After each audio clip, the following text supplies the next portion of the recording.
Here's the best-known picture in economics, the supply and demand graph in its simplest form.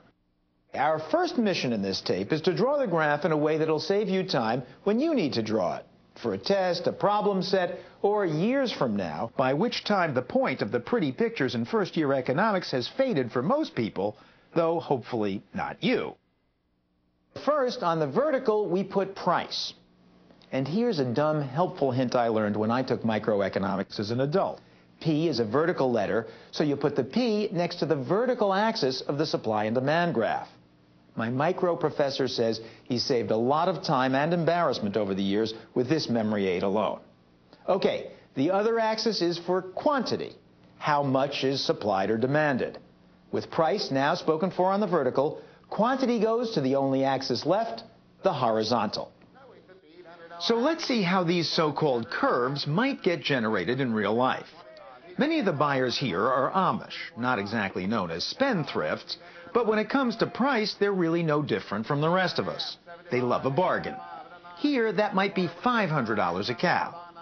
But at that price, not many cows would be brought to market. For milk cow suppliers, $500 is less than it costs to breed and raise them. If the price gets out low, we just get out of the market. Basically, at that price, we just make more room at the farm and just keep hoping the market's going to turn up. But we're about to build a supply curve, and we need a starting point. So let's imagine some incredibly low-cost cow producer, some guy who lives with his cow on the town commons, has literally no overhead at all. For him, $500 would go a long way. So one guy would supply a quantity of one cow. And this marks the beginning of our hypothetical Amish cow supply curve. $500, one cow supplied. But suppose the bidding started heating up. That's $1,000, auction lingo for $1,000. At that price, sellers like Dennis Wolf would be willing to join the supply curve and start bringing their livestock to market. At $1,000, we would probably sell half of our surplus stock at that point. So at $1,000, sellers would supply more cows, say a few.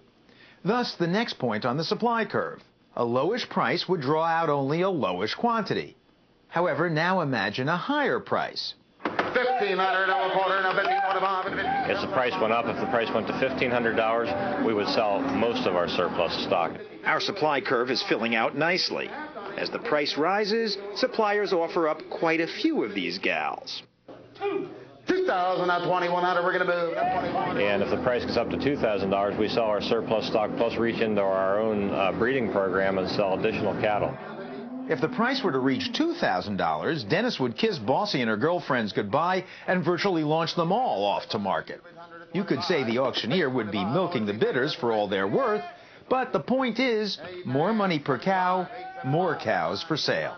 Here we go, she's fresh! 25 and a 50, 50. I can't believe it, we're giving her away! Turn her once, turn her twice, let them see underneath.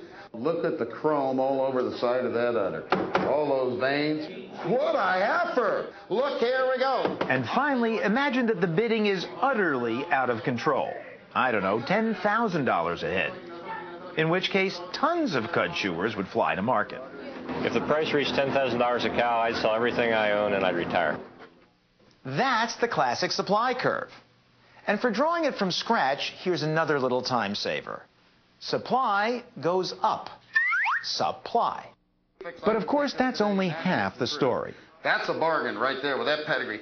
And our auctioneer is actually playing to the other half. I'm asking $1,950. I get $1,900. The consumers, who make up the demand curve, which we'll draw in the next video. $2,500 she is. A bargain at $2,450.